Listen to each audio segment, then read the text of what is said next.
കർത്താവിൻ്റെ തിരുസന്നിധിയിലേക്ക് ദൈവം ഈ പ്രയാസത്തിൻ്റെ കാലത്ത് ദൈവം നിങ്ങളെ പ്രത്യേകം വിളിച്ചതാണെന്നും എപ്പോഴും ഓർക്കണം. രണ്ട് കാര്യം ഓർക്കണം. ഒന്ന്, കർത്താവിൻ്റെ തിരുസന്നിധിയിലാണ് നമ്മൾ എത്തപ്പെട്ടിരിക്കുന്നത്. അത് ദൈവം എന്നെ പ്രത്യേകം ഈ അഴിഞ്ഞ കാലത്ത് എന്നെ വിളിച്ചതാണ്.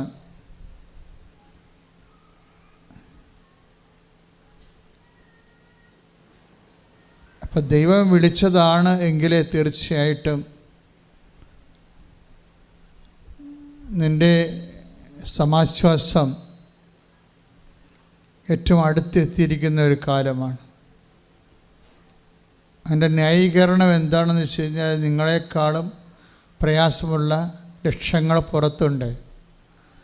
അവർക്ക് കർത്തൃസന്നിധിയിൽ എത്താൻ കഴിഞ്ഞിട്ടില്ല. അവരെക്കാൾ അല്പം കൂടി പ്രയാസം കുറഞ്ഞ നിന്നെ കർത്താവ് വിളിച്ചെന്ന് പറയുമ്പോൾ അതൊരു തിരഞ്ഞെടുപ്പാണ്. ബൈബിള് തിരഞ്ഞെടുപ്പിനെക്കുറിച്ച് വളരെ ആഴമായി ചിന്തിക്കാൻ നമ്മളെ പ്രേരിപ്പിക്കുന്നത് വിളിയോട് ചേർത്ത് വെച്ചുകൊണ്ടാണ്.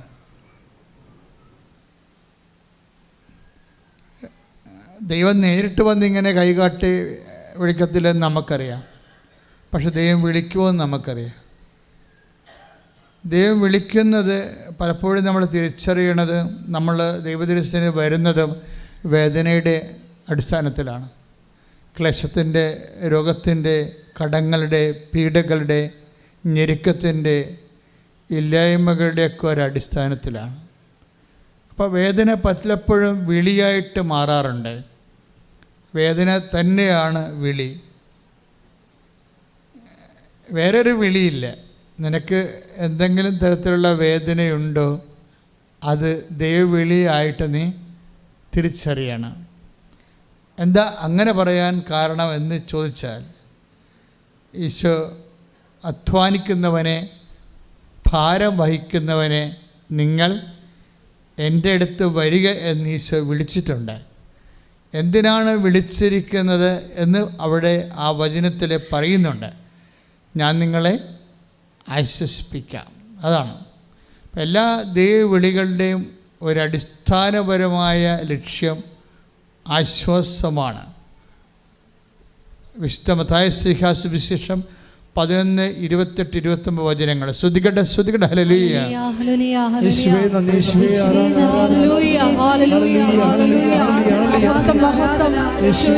ഞങ്ങളുടെ ഭാരങ്ങൾ ഏറ്റെടുക്കുവാൻ അങ്ങ് വിളിച്ചത് വലിയ സ്നേഹത്തിന് ഞങ്ങൾ നന്ദി പറയുന്നു. 29 തിരുവചനങ്ങൾ. അധ്വാനിക്കുന്നവരും അധ്വാനിക്കുന്നവരും ഭാരം വഹിക്കുന്നവരുമായ നിങ്ങളെല്ലാവരും എന്റെ അടുക്കൽ വരുവിൻ. ഞാൻ നിങ്ങളെ ആശ്വസിപ്പിക്കാം.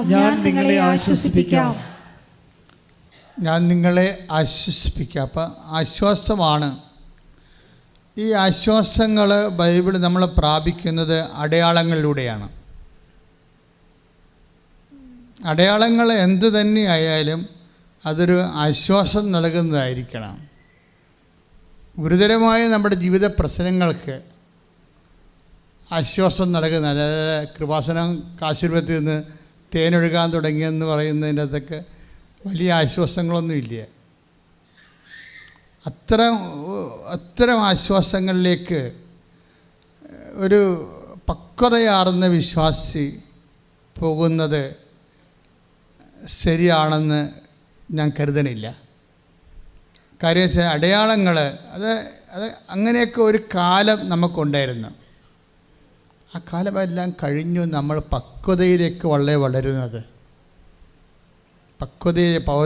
പത്രോസിൻ്റെ ഏറ്റവും വലിയ ലേഖനങ്ങളുടെ ഒരു കാഴ്ചപ്പാട് ആധ്യാത്മികത പക്വതയാണ്. ബാല്യപാഠങ്ങൾ പിന്നിട്ട് നമുക്ക് പക്വതയിലേക്ക് റീഡിറ്റ്. ഹെബ്രായർ 6:1 തിരുവചനം. ഹെബ്രായ ലേഖനം 6-ാമത്തെ 1-ാം വാക്യം പറഞ്ഞോളൂ. അതിനാൽ ക്രിസ്തുവിന്റെ വചനത്തിന്റെ പ്രഥമ പാഠങ്ങൾ പിന്നിട്ട് നമുക്ക് പക്വതയിലേക്ക് വളരാം. പക്വതയാർന്ന ഒരു സാക്ഷ്യമാണ് ഉടമ്പടി സാക്ഷികളിൽ നിന്ന് വരേണ്ടത്, സാക്ഷ്യം ലഭിക്കേണ്ടത്. കാരണം ഉടമ്പടി ഇപ്പോൾ ഉടമ്പടി എടുക്കുന്ന ആൾക്കാർക്ക് പെട്ടെന്ന് അവർക്ക് നീ നടക്കേണ്ട വഴി നിൻ്റെ മുഖത്ത് നോക്കി ഞാൻ നിന്നെ ഉപദേശിക്കുമെന്ന് പറഞ്ഞിട്ടുള്ള വചനങ്ങളില്ലേ, അതെല്ലാം വാഗ്ദാനങ്ങളാണ്. 32:8 വായിച്ചോളൂ. സങ്കീർത്തനം. സ്തുതിക്കട്ടെ ഹല്ലേലൂയ. ഞാൻ നിന്നെ ഉപദേശിക്കാം എന്ന് പറഞ്ഞ ഞാൻ നിന്നെ ഉപദേശിക്കാം, നീ നടക്കേണ്ട വഴി കാണിച്ചു തരാം. ഞാൻ നിന്റെ മേൽ ദൃഷ്ടി ഉറപ്പിച്ച് നിന്നെ ഉപദേശിക്കാം. ഇപ്പം നമ്മൾ ഏതെങ്കിലും ഒരു ദുർഘട ഘട്ടത്തിൽ പെട്ടുപോയാലേ പെട്ടെന്ന് നമ്മൾ അതിൽ നിന്ന് രക്ഷപ്പെട്ട് വരേണ്ട വഴികൾ ദൈവം ഓൺ ദി സ്പോട്ടിൽ വെളിപ്പെടുത്തും. അങ്ങനെയാണ് ഈ അടയാളങ്ങൾ ഉണ്ടാകുന്നത് ഓൺ ദി സ്പോട്ടിൽ. അതെന്തുകൊണ്ടാണ് അങ്ങനെ വെളിപ്പെടുത്തുന്നത്? അത് ഓൾറെഡി പ്രോമിസിൻ്റെ ഭാഗമാണ്. ഉടമ്പടി വർക്ക് ചെയ്യണത് പ്രോമിസിലാണ്. ദൈവം നൽകിയിട്ടുള്ള 8552 പ്രോമിസുകളുണ്ട് വിശുദ്ധ ഗ്രന്ഥത്തിൽ. ആ വാഗ്ദാനങ്ങളുടെ അടിസ്ഥാനത്തിലാണ് ഉടമ്പടി വർക്ക് ചെയ്യണത്. അപ്പം അതിൽ ഒരു പ്രോമിസാണിത്. എന്താണ്? നീ വഴി മുട്ടിപ്പോയാലേ നീ നടക്കേണ്ട വഴി നിൻ്റെ മേൽ ദൃഷ്ടി ഉറപ്പിച്ച് ഞാൻ നിനക്ക് പറഞ്ഞു തരാമെന്ന് പറയും. അപ്പം ദൈവം അതിൻ്റെ വഴികൾ പറഞ്ഞു തരും. ഇപ്പം ചില ആൾക്കാർ പറയത്തില്ലേ, സ്വപ്നം കണ്ടു, മാതാവിനെ സ്വപ്നം കണ്ടു എന്ന് പറയും, അല്ലെങ്കിൽ ഈശോയെ സ്വപ്നം കണ്ടു എന്ന് പറയും. ഇപ്പം divide of any internal pressure, മറ്റു തരത്തിലുള്ള അസോസിയേഷൻ, അസിമിലേഷൻ പോലെയുള്ള കാരണങ്ങളില്ലാതെ തന്നെ കേവലമായ രീതിയിൽ നിലച്ചറിയാതിരിക്കുന്ന സമയത്ത് പെട്ടെന്ന് ദൈവിക മേഖലകളിലേക്ക് നമ്മൾ അന്തർദർശനം ചെയ്യുന്ന സ്വപ്നവും ദർശനവുമൊക്കെ ബൈബിളിലെ വാഗ്ദാനത്തിൻ്റെ ഭാഗമാണ്. ഇല്ലേ? നമുക്ക് വാഗ്ദാനം തന്നതാണ്. നിങ്ങളുടെ പിതാക്കന്മാർ സ്വപ്നങ്ങൾ കാണും. ജോയേലിൻ്റെ 2:28. ശ്രുതികട്ടെ ഹല്ലേലൂയ.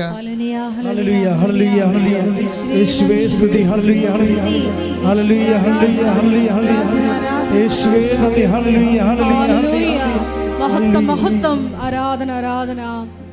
ജോയേൽ 2:28 വായിച്ചോളൂ. അന്ന് ഇങ്ങനെ സംഭവിക്കും. അന്നിങ്ങനെ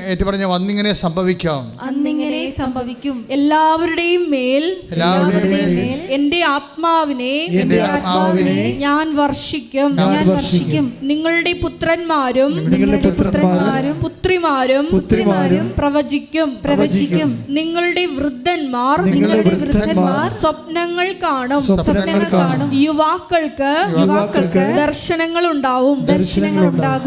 അപ്പോൾ സ്വപ്നങ്ങളും ദർശനങ്ങളും പരിശുദ്ധാത്മാവിൻ്റെ വരദാനങ്ങളുടെ ഭാഗമാണ്. അത് ഉടമ്പടി എടുക്കുമ്പോൾ തന്നെ പല ആൾക്കാരും പെട്ടെന്ന് ആ ഒരു ഡിവൈൻ മെല്യൂവിലേക്ക് അങ്ങോട്ട് വരും. നിങ്ങൾക്കറിയാമല്ലോ, കരിസ്മാറ്റിക് ഫോർമാറ്റ് അനുസരിച്ച് കൊണ്ട് അങ്ങനെ ഒരു മേഖലയിലേക്ക് പ്രവേശിക്കണമെങ്കിൽ കുറേ പടികളുണ്ട്. പ്രാരംഭ ധ്യാനം, വളർച്ചാ ധ്യാനം, അതിനുശേഷം ആന്തരിക സൗഖ്യ ധ്യാനം, അതിനുശേഷം പ്രാർത്ഥനാനുഭവ ധ്യാനം, 5-ാമത്തെ ഘട്ടത്തിൽ വരദാനങ്ങളുടെ ധ്യാനം, കൗൺസിലിംഗ് കോഴ്സ്. ഇത്രയും സംഭവങ്ങളിലേക്ക് വരുമ്പോഴാണ് നമ്മൾ പൂർണ്ണമായിട്ട് ഒരു ഡിവൈൻ മെരീഡിലേക്ക് ഒരു വ്യക്തി എത്തിച്ചേരുന്നത്. പക്ഷേ ഉടമ്പടി എടുക്കുമ്പോൾ നിങ്ങൾ സത്യസന്ധമാണെങ്കിൽ, അത് പൂർണ്ണമായിട്ട് എടുക്കണമെന്നുണ്ടെങ്കിൽ ഈ പരിശുദ്ധാത്മാവിൻ്റെ വരദാനങ്ങളുടെ സ്വപ്നങ്ങളും ദർശനങ്ങളും അത് നീ നടക്കേണ്ട വഴിയായി നിൻ്റെ മുഖത്ത് നോക്കിയുള്ള ഉപദേശമായി സങ്കീർത്തനം 8:32 ജോയേൽ 2:28 പെട്ടെന്ന് നിങ്ങൾ ദൈവിക മേഖലയിലേക്ക് കടന്നു ചെല്ലണത് അനേകായിരങ്ങൾ ഇവിടെ സാക്ഷ്യം പറയുമ്പോൾ നമുക്ക് മനസ്സിലാകും ഉടമ്പടി മച്ച് മോർ ദാൻ ദാറ്റ് എന്ന്. അപ്പം അതാണ് പക്വത എന്ന് പറയണത്. മനസ്സിലായില്ലേ? അതായത് നമ്മളെ ആധ്യാത്മികതയിൽ ഈടുവെപ്പുള്ളവരായിട്ട് വളർത്തണം. ഈടുവെപ്പുള്ള അതെന്തുമാത്രം ആധ്യാത്മികത ഈടുവെപ്പ് എന്ന് പറയുമ്പോഴേ സ്വാഭാവികമായിട്ടും നിങ്ങളെ കാണുന്ന ചില മൈന്യൂട്ടായിട്ടുള്ള ചില അടയാളങ്ങൾക്ക് അപ്പുറത്ത് അതിൻ്റെ ഒരു കാലം അങ്ങ് കഴിഞ്ഞു, എത്രയോ കാലം മുമ്പ് കഴിഞ്ഞു. നമ്മളെന്തിനാണ് പിന്നെയും പിന്നോട്ട് പോകണത്? ആധ്യാത്മികതയെ പിന്നോട്ടടിക്കരുത്, നമ്മൾ മുന്നോട്ടാണ് പോകേണ്ടത്. മുന്നോട്ട് പോകുമ്പോഴേ എന്താ സംഭവിക്കണത്? അവൻ്റെ നാമത്തിൽ വിശ്വസിക്കുന്നവർക്കെല്ലാം പറഞ്ഞേ, അവൻ്റെ നാമത്തിൽ വിശ്വസിക്കുന്നവർക്കെല്ലാം കൃപയ്ക്ക് മേൽ കൃപ, കൃപയ്ക്ക് മേൽ കൃപ ലഭിച്ചിരിക്കുന്നു. നമ്മൾ അതാണ് മുന്നോട്ടുള്ള പോക്കിൽ വരണത്. എന്താ വേണ്ടത് നമുക്ക്? കൃപയ്ക്ക് മേൽ കൃപ, ഗ്രേസ് അപ്പോൺ ഗ്രേസ്. അതാണ് യോഹന്നാൻ്റെ സുവിശേഷത്തിലെ 1-ാം അധ്യായം 16-17. ശ്രദ്ധിക്കട്ടെ. ഹല്ലേലൂയ. യേശുവേ സ്തുതി. യോഹന്നാൻ 1:16. അവന്റെ പൂർണ്ണതയിൽ നിന്ന് അവന്റെ പൂർണ്ണതയിൽ നിന്ന് നാം എല്ലാം കൃപയ്ക്കുമേൽ കൃപ സ്വീകരിച്ചിരിക്കുന്നു. അപ്പം കൃപയ്ക്ക് മേൽ കൃപ, ഗ്രേസ് മാത്രമല്ല, upon grace, grace upon grace. ഈ അപ്പോൺ ഗ്രേസ് ആണ് ഉടമ്പടി ലക്ഷ്യം വെക്കുന്നത്. അതെപ്പോഴും നിങ്ങൾ മനസ്സിലാക്കണം. കാര്യം മാതാവിൻ്റെ കൃപയിൽ പോലും he was not that satisfied. മലാഖ അമ്മയോട് പറഞ്ഞ എന്താണ്? 2:28 ലുക്ക 2:28 മലാഖ അമ്മയോട് എന്താ പറയണത്? Hail Mary full of grace, കൃപ നിറഞ്ഞവളെ സ്വസ്തി. പക്ഷേ എന്താ പ്രശ്നം വെച്ച് കഴിഞ്ഞാൽ, കൃപ നിറഞ്ഞവളെ സ്വസ്തി എന്ന് പറയുമ്പോൾ ഒരു മനുഷ്യന് സ്വാഭാവികമായിട്ട് ദൈവ വചനപ്രകാരം ജീവിക്കുമ്പോൾ എത്തിച്ചേരാൻ സാധ്യതയുള്ള ഒരു നിലവാരമാണ് കൃപയുടെ നിറവെന്ന് പറയണത്. പക്ഷേ ദൈവം അവിടെ വെച്ച് ആ കൃപയുടെ പാഠം അവസാനിപ്പിക്കണില്ല. അവിടെ വെച്ച് അവസാനിപ്പിക്കണില്ല. അതായത് വീണ്ടും നമുക്ക് ഒരു വിശ്വാസിയുടെ സാധ്യത, ക്രിസ്തു വിശ്വാസിയുടെ സാധ്യത എന്ന് പറയണത് അതുക്കും മേലെയാണ്. എന്താണ്? ആ ഫുൾ ഓഫ് ഗ്രേസിൻ്റെ അപ്പുറത്തുണ്ട്. എന്താ ഉള്ളത്? ഗ്രേസ് അപ്പോൺ ഗ്രേസ്, കൃപയ്ക്ക് മേൽ കൃപ. ഉടമ്പടി ലക്ഷ്യം വെക്കണത് അതാണ്.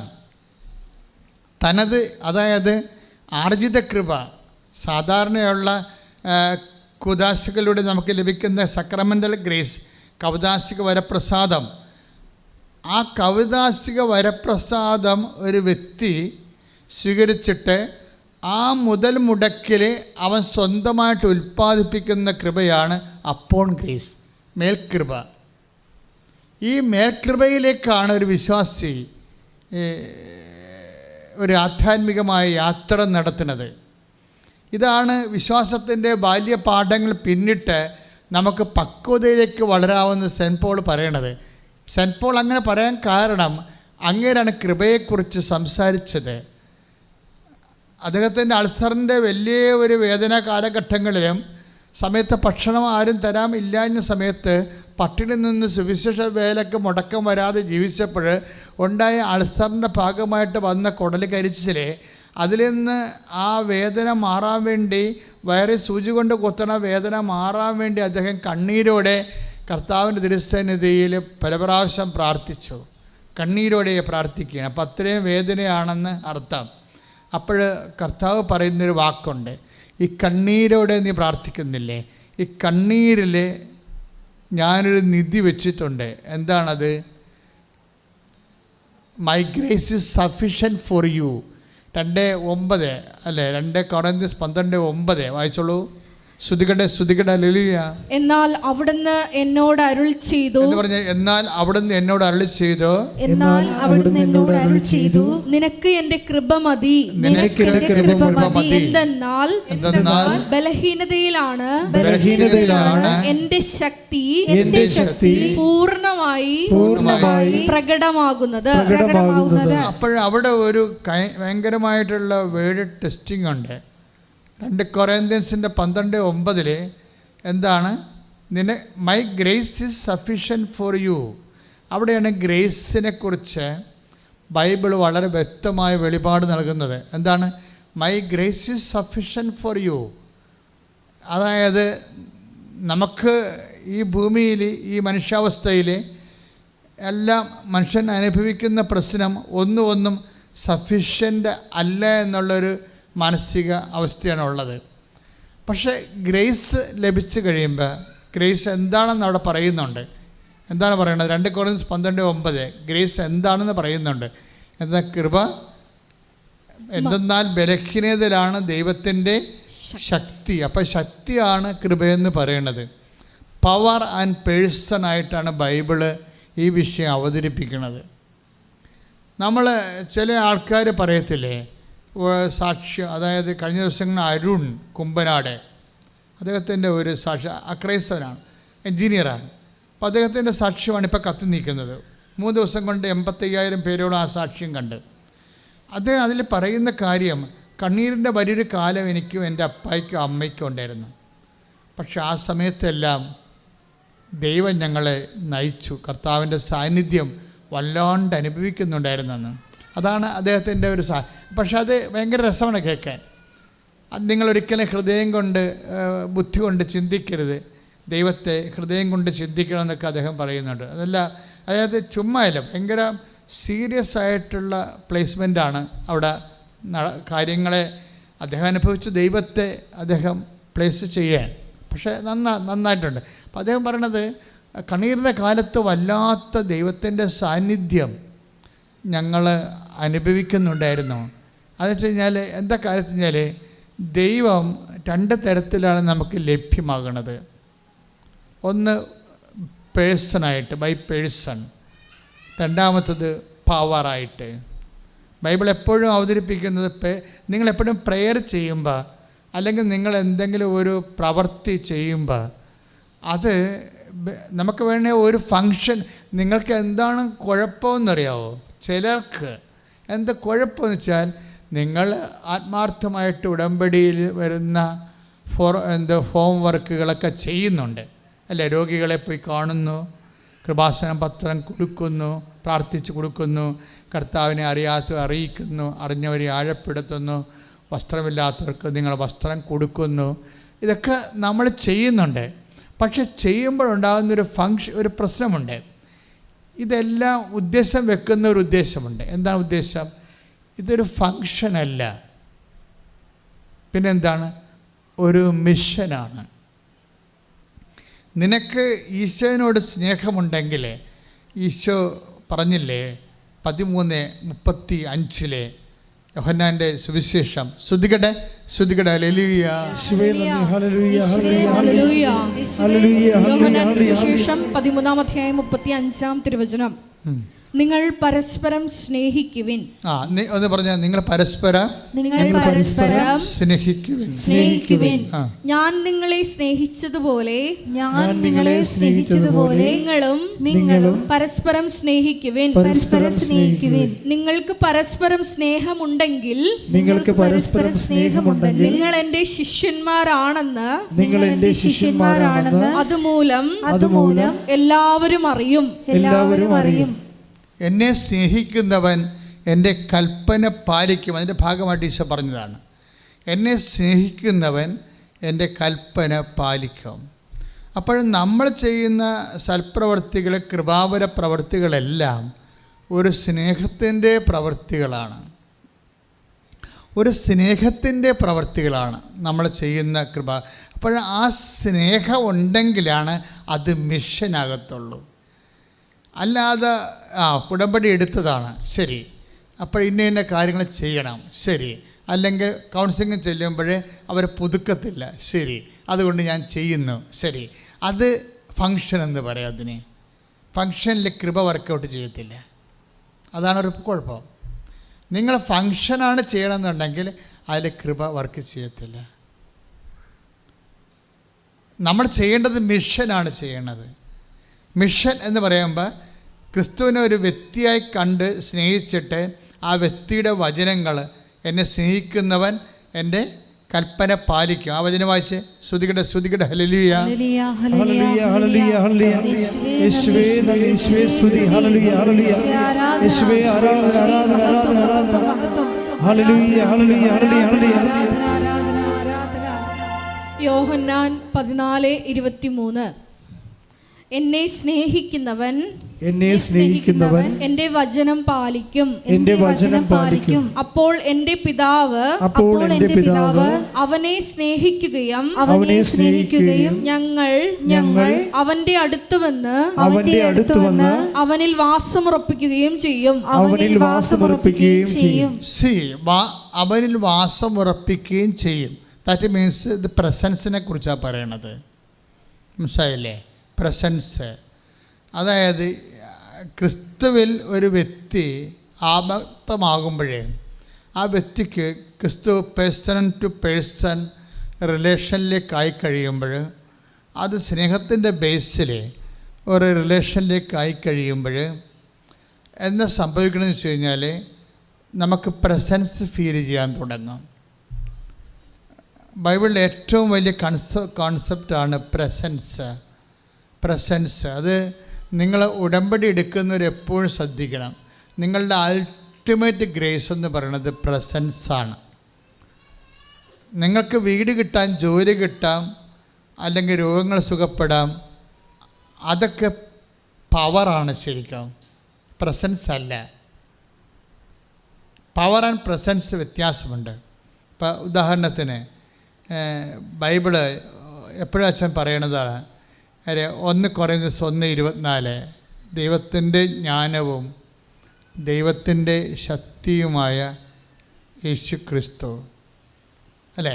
1 Corinthians 1:24 ഒന്ന് പറഞ്ഞ ദൈവത്തിൻ്റെ ജ്ഞാനവും ദൈവത്തിൻ്റെ ശക്തിയുമായ യേശു ക്രിസ്തു. യേശു ക്രിസ്തു ഒരേ സമയം തന്നെ പേഴ്സണാണ്, അതേസമയം ദൈവത്തിൻ്റെ ജ്ഞാനവും ദൈവത്തിൻ്റെ ശക്തിയുമാണ്. നമ്മളെ അടയാളങ്ങൾ ഉണ്ടാക്കുന്നത് ശക്തിയാണ്. ശക്തി എമിറ്റ് ചെയ്യുമ്പോഴാണ്. ഇപ്പോൾ 8:46 വിശുദ്ധ ലൂക്കാസ് വിശേഷം 8:46 എന്താ പറയണത്? ആ രക്തസ്രാവക്കാർ രോഗി സുഖപ്പെടുത്തുന്നത് എന്താണ്? എന്നിൽ നിന്ന് ശക്തി നിർഗളിച്ചിരിക്കുന്നു. അപ്പം നമ്മളിലേക്ക് വരണത് ശക്തിയായിട്ടാണ് വരണത്. ശക്തി വന്നാൽ, ക്രിസ്തുവിനെ ശക്തിയായിട്ട് അനുഭവിക്കുമ്പോൾ സ്വാഭാവികമായിട്ടും നമുക്ക് സൗഖ്യം ഉണ്ടാകും. അല്ലെങ്കിൽ അത് ജീവിത മണ്ഡലങ്ങളിലാണ് അത് പ്രവർത്തിക്കണമെങ്കിൽ ബ്ലെസ്സിങ്സ്, ഫിസിക്കൽ ഫേവേഴ്സ് ഉണ്ടാകും. ആത്മാവിലാണ് പ്രവർത്തിക്കണമെങ്കിൽ ഗ്രേസായിട്ട് വർക്ക് ചെയ്ത് നിത്യജീവൻ ലഭിക്കും. ഇങ്ങനെ ക്രിസ്തു എല്ലാമാണ്. എല്ലാ ധ്യാനത്തിലും ഇത് അടിസ്ഥാനമായിട്ട് പറഞ്ഞുകൊണ്ടിരിക്കും. കാരണം ക്രിസ്തു എല്ലാമാണ്. എല്ലാം, അതായത് ഏതെങ്കിലും ഒരു ഡിപ്പാർട്ട്മെൻ്റ് അല്ല ശരിക്കും. അതായത് ഒരു വ്യക്തിക്ക് ഇഹത്തിലും പരത്തിലും ആവശ്യമുള്ള എല്ലാത്തിൻ്റെയും ലാസ്റ്റ് വേർഡായിട്ടാണ് ക്രിസ്തു മനുഷ്യരാശി അനുഭവിച്ചിട്ടുള്ളത്. പ്രാർത്ഥിക്കുക. കർത്താവായ ദൈവമേ, എൻ്റെ ജീവിതത്തിലെ എല്ലാ മണ്ഡലങ്ങളിലെയും സംതൃപ്തിപ്പെടുത്തുന്ന ദൈവത്തിൻ്റെ സംവിധാനം ക്രിസ്തുവിനെ എന്നിൽ അഭിഷേകമായി നൽകണമേ. ശ്രുതികട്ടെ.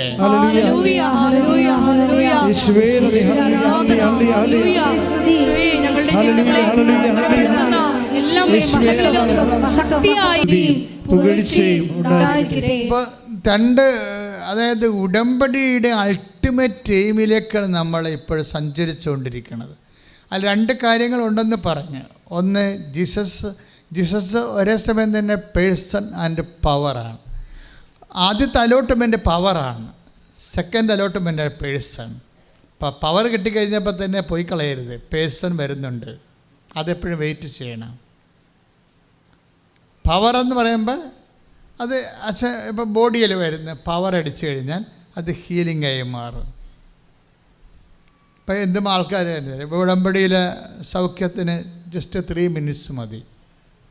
ഇപ്പോൾ സാക്ഷ്യം കേൾക്കുമ്പോൾ നമുക്ക് മനസ്സിലാകും. എനിക്കറിയത്തില്ലായിരുന്നു. സാക്ഷ്യം കേൾക്കുമ്പോൾ നമുക്ക് മനസ്സിലാകും. Only 3 minutes prayer. അതിനുള്ളിൽ അല്ലാതെ വാരിക്കെട്ടി 2 മണിക്കൂർ 1.5 മണിക്കൂർ പ്രാർത്ഥനയില്ല. Just 3 minutes prayer.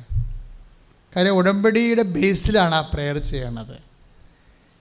അപ്പോൾ നമുക്ക് തന്നെ മനസ്സിലായിട്ടില്ല ഉടമ്പടിക്ക് എന്തുമാത്രം റേഞ്ചാണുള്ളതെന്ന്. ഇതിങ്ങനെ ഓരോ ആൾക്കാർ ഓരോ ദിവസവും ഇങ്ങനെ സാക്ഷ്യം ചൊരിയുമ്പോഴല്ലേ നമുക്ക് മനസ്സിലാവണത്. ഇത് നമ്മളൊന്നും പിടിച്ചാലിത് നിൽക്കത്തില്ല, അത് വേറെ ഒരു ലോകത്തിലാണ് നമ്മളെ കൊണ്ട് എത്തിക്കുന്നത്.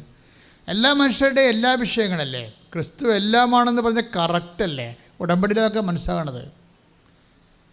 എല്ലാ മനുഷ്യരുടെയും എല്ലാ വിഷയങ്ങളിലേക്കുമാണ് ക്രിസ്തു സഞ്ചരിച്ച് പവറായിട്ടും വ്യക്തിയായിട്ടും എത്തണത്.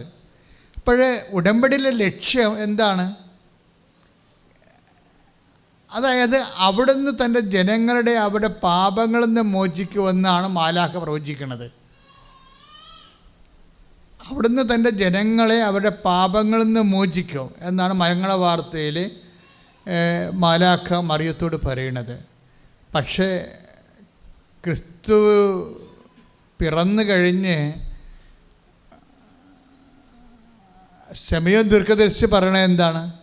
എല്ലാ മനുഷ്യർക്കും വേണ്ടി ഒരുക്കിയിരിക്കുന്ന രക്ഷ ഞാൻ എൻ്റെ കണ്ണുകൊണ്ട് കണ്ടിരിക്കുന്നു. അപ്പോൾ രക്ഷ എനിത്തിങ് ആകാം. അതായത് എവിടെയാണ് നിനക്ക് ഒരു അതിജീവനം വേണ്ടത്, ആത്മീയമാണെങ്കിലും മാനസികമാണെങ്കിലും ശാരീരികമാണെങ്കിലും, അപ്പോൾ അതിജീവനത്തിൻ്റെ ഒരു ദൈവ പദ്ധതിയായിട്ടാണ് ക്രിസ്തു വ്യക്തികൾ ഉടമ്പടിയിലൂടെ ഓരോ നിമിഷവും അനുഭവിച്ചുകൊണ്ടിരിക്കുന്നത് കൊണ്ടാണ് ഞാൻ നിങ്ങൾ കുറച്ചുകൂടി സീരിയസ് ആകണമെന്ന് പറഞ്ഞത്. എന്താ സീരിയസ് ആകണമെന്ന് പറഞ്ഞാൽ അറിയാവോ? ഇതിന് ഒത്തിരി സാധ്യതയുള്ളത് ഓരോ ദിവസവും നമ്മൾ അനുഭവിക്കുന്നുണ്ട് ഓരോ വ്യക്തികൾ. ഇപ്പം ഇന്ന് വെളുപ്പിന് ഞാനൊരു സാക്ഷ്യം 3.5 മണിക്കൂർ സാക്ഷ്യം കേട്ടു.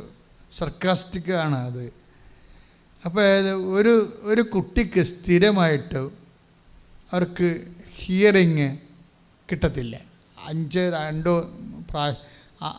3-4 പ്രാവശ്യം ഈ OIT എഴുതിയിട്ടുണ്ട്. കുറേ വർഷമായിട്ട് കുറേ നാളായിട്ട് ഹിയറിങ് കിട്ടത്തില്ല. ഇപ്പോൾ എന്താ അത് കിട്ടത്തില്ല. പക്ഷേ it is not known to me. എന്നോട് അവൾ അത് പറഞ്ഞിട്ടില്ല. ഇതാണ് എൻ്റെ പ്രശ്നമെന്നുള്ളത് എന്നോട് പറഞ്ഞിട്ടില്ല. പക്ഷേ ഇവരിങ്ങനെ ഈ പ്രൊഫഷണൽസ് എല്ലാം ഇങ്ങനെ മുട്ടനിൽക്കുമല്ലോ ഇവിടെ. അപ്പം എൻ്റെ ഓരോ പ്രോസസ് പ്രയറിൻ്റെ സമയത്ത് ഞാൻ ഇവളുടെ ചെവിയെ തൊട്ട് പ്രാർത്ഥിക്കും. പക്ഷേ it is not known to me. ഇവൾക്കിതാണ് പ്രശ്നമെന്നുള്ളത് എന്നോട് പറഞ്ഞിട്ടില്ല. പക്ഷെ ചെവിയെ തൊട്ട് പ്രാർത്ഥിക്കുമ്പോൾ വേറെ, അതായത് ഇവൾ പോകുമ്പോൾ ഇവൾ ചിന്തിക്കും എന്തുകൊണ്ടാണ് അച്ഛൻ്റെ ചെവിയെ തൊട്ടത്, എന്തുകൊണ്ടാണ് അച്ഛൻ്റെ ചെവിയെ തൊട്ടത്. പക്ഷെ അത് അപ്പോഴതിന് ഉത്തരമില്ല. പരീക്ഷ ഹോളിലേക്ക് പോയി ഇരിക്കുമ്പോൾ ഇവളുടെ മെയിൻ പ്രോബ്ലം എന്തായിരുന്നു? എല്ലാ സമയത്തും മൊഡ്യൂൾ പോകാൻ കാര്യം ഹിയറിംഗ് മൊഡ്യൂളാണ് പോണത്. പരീക്ഷ ഹോളിൽ ചെല്ലിക്കുമ്പോൾ എന്താ സംഭവിക്കണത്? ഇവൾ പഴയതുപോലെ തന്നെ കേൾക്കണത് ഒരു സംഭവം, കേൾക്കണത്, പക്ഷേ അതിനും ഉത്തരം പറയണത് വേറെ സംഭവം. അതായത് അതുപോലെ തന്നെ കേൾക്കണത് ഒരു സംഭവം, പിന്നെ എഴുതി വെക്കണത് വേറെ സംഭവം. അപ്പോൾ ഇവർക്ക് തന്നെ അറിയാം ഇത് എന്ത് മണ്ടം പരിപാടിയാണ് കാണിക്കണത്. ഞാൻ കേൾക്കണതല്ലല്ലോ തിരിച്ച് പറയണത്, ഞാൻ കേൾക്കണതല്ലല്ലോ എഴുതി വെക്കണത്. അപ്പോൾ ഇത് തമ്മിൽ ഇവൾക്ക് തന്നെ കൺഫ്യൂഷനാണ്. അതായത് ഇതിനെ ചെവിയെ തൊട്ടിരിക്കുന്ന ഒരു അഭിഷേക പ്രാർത്ഥനയുടെ ഒരു അവസ്ഥ, ഇത് ചെവിയിൽ ആ വരുന്ന മൊഡ്യൂൾസിനെ അതേസമയം തന്നെ ഇതിനെ ട്രാൻസ്ഫർ ചെയ്യുകയാണ് അതിൻ്റെ കറക്റ്റ് ഉത്തരങ്ങളിലേക്ക് ഗൈഡ് ചെയ്തുകൂടെ. ഞാൻ ഇടയ്ക്ക് നിങ്ങളോട് പറയാറുണ്ട്, ഉടമ്പടി ഒരു ഗൈഡഡ് മിസൈൽ പ്രോഗ്രാംഡ് പ്രെയർ പോലെയാണ്. ഇത് അതിൻ്റെ കറക്റ്റ് ടാർഗറ്റിലേക്കേ പോകത്തുള്ളൂ, ഷാർപ്പ് ഷൂട്ട് ചെയ്യണ പ്രെയറാണിത്. അതുകൊണ്ടാണ് നിങ്ങളെപ്പോഴും ഈ ഒരു വളരെ മാത്തമാറ്റിക്കലായിട്ടാണ് ഉടമ്പടിയോട് ഇടപെടേണ്ടത്. കാര്യം അതിലെന്താണ് ഡിമാൻഡ് ചെയ്തിരിക്കുന്നത്, അതിൻ്റെ ഒരു ഫീലുണ്ട്. ഡിമാൻഡ് ചെയ്യണത് നമുക്ക് ടെക്നിക്കലായിട്ട് വേണമെങ്കിൽ സാറ്റിസ്ഫൈ ചെയ്യാം, ടെക്നിക്കൽ സാറ്റിസ്ഫാക്ഷൻ ഫങ്ഷനായിട്ട് മാറും. പക്ഷേ അതിൻ്റെ അകത്ത് ഒരു കോർഡിയൽ എലമെൻ്റ് ഉണ്ട്, ദൈവത്തോടുള്ള സ്നേഹം.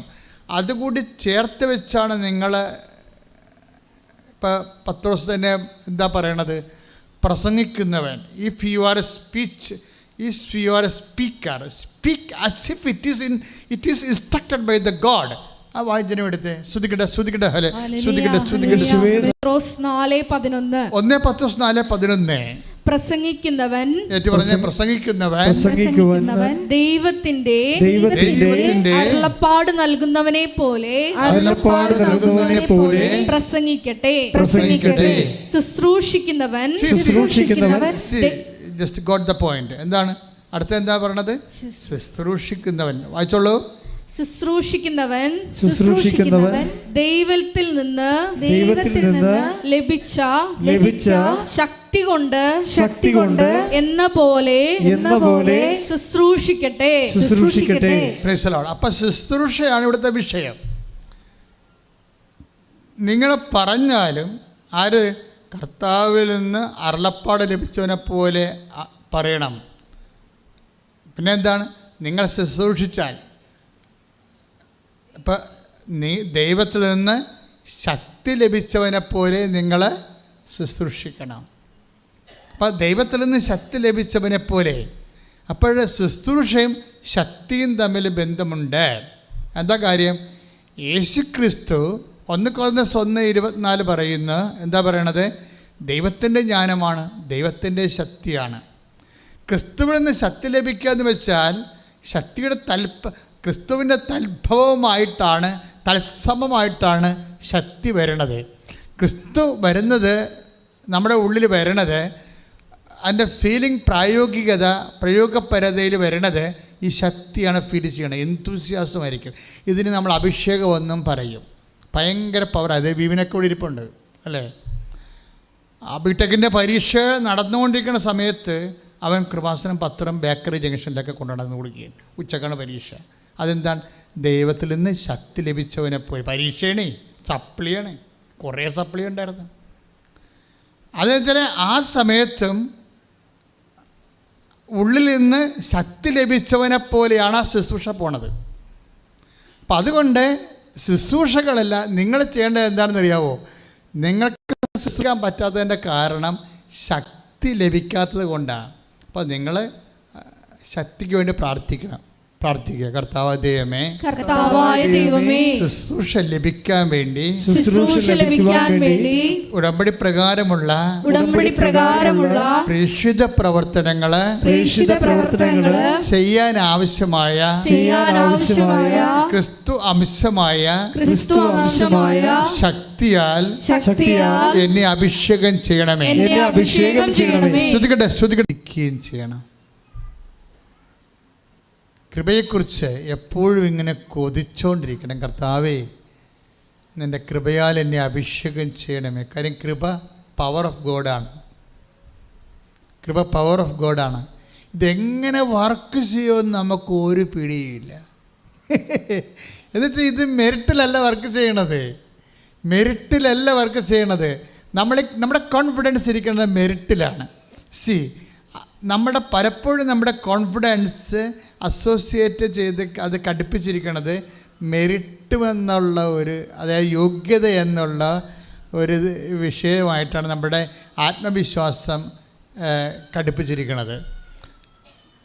പക്ഷേ കൃപയുടെ റെലമിലേക്ക് വരുമ്പോൾ നിങ്ങളുടെ മെറ്റീരിയൽ ആയിട്ടുള്ള മെറിറ്റും അതിനോട് ബന്ധപ്പെട്ട് വരുന്ന കോൺഫിഡൻസും അത് നിങ്ങളുടെ മനുഷ്യാത്മകതയുടെ ഒരു ഭാഗമാണ്, ദൈവികതയുടെ അല്ല. വളരെ സീരിയസ് ആയിട്ടുള്ള വിഷയമാണ് സംസാരിച്ചത്. എന്ന് വെച്ച് കഴിഞ്ഞാൽ നമ്മുടെ പല കോൺഫിഡൻസും, ഇപ്പം നിങ്ങൾക്ക് കോൺഫിഡൻസ് ഇല്ല എന്ന് പറയത്തില്ലേ? എനിക്ക് കോൺഫിഡൻസ് ഇല്ല. ചിലപ്പോൾ ഇൻ്റർവ്യൂവിനാകും എനിക്ക് കോൺഫിഡൻസ് ഇല്ല. കഴിഞ്ഞ ദിവസത്തെ ഒരു സാക്ഷ്യം എന്താണ്? അതായത് ഇൻ്റർവ്യൂ നടന്നുകൊണ്ടിരിക്കുകയാണ്. അപ്പോൾ വീഡിയോ ഇൻ്റർവ്യൂവിലാണ്. എംബസിയിലെ വിസ ഇൻ്റർവ്യൂ ആണ്. പക്ഷേ ഇവർക്ക് സ്പീക്കിംഗ് ഭയങ്കര പ്രോബ്ലമാണ്. അപ്പുറത്ത് ഇരിക്കുന്ന ആൾ വിസ ഇൻ്റർവ്യൂ അല്ല, ജോബ് ഇൻ്റർവ്യൂ ആണ്. അപ്പോൾ ജോബ് ഇൻ്റർവ്യൂവിന് അയാളോട് സംസാരിക്കുകയാണ്. പക്ഷേ സംസാരിക്കുമ്പോൾ ഇവൾക്കൊരു കോൺഫിഡൻസും ഇല്ല. എന്നിട്ട് ഇവൾ സംസാരിക്കണമെല്ലാം പൊട്ടത്തെറ്റാണെന്ന് ഇവൾക്ക് നന്നായിട്ടറിയാം. പക്ഷേ അതിൻ്റെ ഇൻ്റർവ്യൂ ചെയ്യുന്ന ആൾ ഇറ്റ്സ് ഓക്കെ എന്ന് പറയുന്നുണ്ട്. അപ്പോൾ ഇവൾക്ക് തോന്നുന്നു ഇയാൾ എന്തറിഞ്ഞിട്ട് ഞാൻ പറയണ പൊട്ടത്തെറ്റാണല്ലോ, പിന്നെ ഇയാൾ എന്താണ് ഇറ്റ്സ് ഓക്കെ പറഞ്ഞത്, ഇയാൾ എന്നെ കളിയാക്കുകയാണെന്നാണ് അവൾ ചോദിക്കുന്നത്. പക്ഷേ അതല്ല സംഭവം. ആ ജോലി അവൾക്ക് കിട്ടും. That is devoid of your merit. അതാണ് വിഷയം. അതായത് നമ്മുടെ കോൺഫിഡൻസ്, നിങ്ങളെ കോൺഫിഡൻസ് എന്ന് പറയുന്ന നിങ്ങളുടെ ആത്മവിശ്വാസം, അത് നിങ്ങൾ അസോസിയേറ്റ് ചെയ്തിരിക്കുന്നത് നിങ്ങളുടെ മെറിറ്റുമായിട്ടാണ്. നിങ്ങളുടെ യോഗ്യത, മേ ബി കലിബർ, കപ്പാസിറ്റി, അത് ലാംഗ്വേജ് ആകാം, അല്ലെങ്കിൽ നിങ്ങളുടെ എന്തെങ്കിലും തരത്തിലുള്ള സർട്ടിഫിക്കറ്റ്സ് ആയിരിക്കും, അല്ലേ? നിങ്ങൾ നേടിയെടുത്ത കുറേ സർട്ടിഫിക്കറ്റുകൾ, ക്രാഷ് ആയിട്ടുള്ള കോഴ്സുകളിലേക്ക് ഉണ്ടാക്കിയിട്ടുള്ള സർട്ടിഫിക്കറ്റുകളായിരിക്കും. അതാണ് നിങ്ങളുടെ കോൺഫിഡൻസ് എന്ന് പറയുന്നത്. പക്ഷെ നിങ്ങളുടെ കോൺഫിഡൻസ് നിങ്ങൾ നേടിയെടുത്ത നിങ്ങളുടെ മനുഷ്യ ശക്തിയിൽ അടിസ്ഥാനപ്പെടുത്തിയുള്ള നിങ്ങളുടെ നേട്ടത്തിനേക്കാൾ ഉപരി ബിബ്ലിക്കൽ കോൺഫിഡൻസ് വർക്കൗട്ട് ചെയ്യണത് നിങ്ങളിൽ വസിക്കുന്ന ദൈവത്തിൻ്റെ സാന്നിധ്യത്തിലാണ്. കൈയടിച്ച് കർത്താനത്തോടെ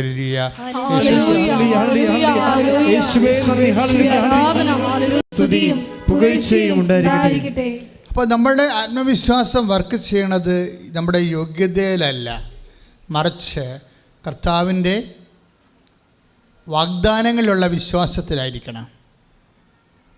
സങ്കീർത്തനം 44:3 എന്താ പറയണത്?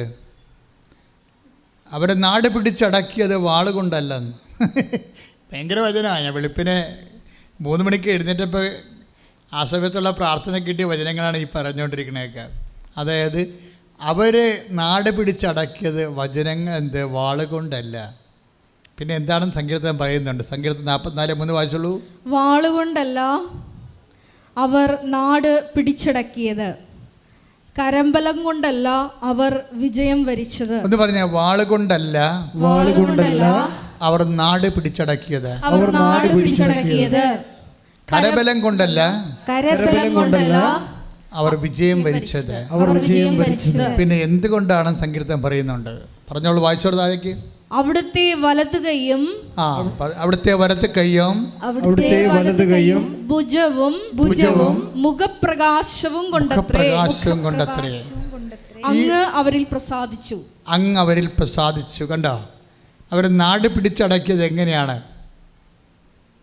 നാട് പിടിച്ചടക്കുകയോ പരീക്ഷ ജയിക്കുകയോ അല്ലെങ്കിൽ വസ്തു ലേലത്തിൽ പിടിക്കുകയോ കേസ് ജയിക്കുകയോ അല്ലെങ്കിൽ വിവാഹം കഴിക്കുകയോ മക്കൾ ജനിക്കുകയോ ചെയ്യുന്നതിന് 2 ഫോർമാറ്റ് ഉപയോഗിക്കാം.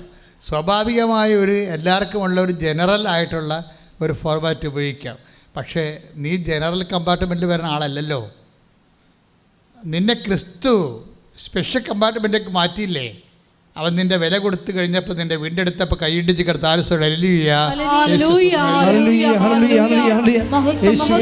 ക്രിസ്തുവിൽ വിശ്വസിക്കുന്നവൻ ഈ ജനറൽ കമ്പാർട്ട്മെൻറ്റിൽ നിന്ന് മാറുകയാണ് കേട്ടോ, സ്പെഷ്യൽ കമ്പാർട്ട്മെൻറ്റിലേക്ക് വരിക. അതുകൊണ്ട് ബൈബിള് പറയും ക്രിസ്തുവിലായിരിക്കുന്നവൻ പുതിയ സൃഷ്ടിയാണെന്ന്. സൃഷ്ടി തന്നെ മാറിപ്പോയതാണ്. ശ്രദ്ധിക്കട്ടെ. Hello, take the bad. ശ്രദ്ധിക്കട്ടെ. ഹല്ലേലൂയ ഹല്ലേലൂയ ഹല്ലേലൂയ ഹല്ലേലൂയ ഹല്ലേലൂയ. യേശുവേ ആരാധന ആരാധന ആരാധന. ശ്രദ്ധിക്കട്ടെ ശ്രദ്ധിക്കട്ടെ. ഹല്ലേലൂയ. 5:17 വായിച്ചോളൂ. ക്രിസ്തുവിൽ ആയിരിക്കുന്നവൻ പുതിയ സൃഷ്ടിയാണ്, പഴയത് കടന്നുപോയി, ഇതാ പുതിയത് വന്നു കഴിഞ്ഞു. 2 കൊരിന്തോസ് 5:17 ഏറ്റു പറഞ്ഞേ. ക്രിസ്തുവിൽ ആയിരിക്കുന്നവൻ പുതിയ സൃഷ്ടിയാണ്.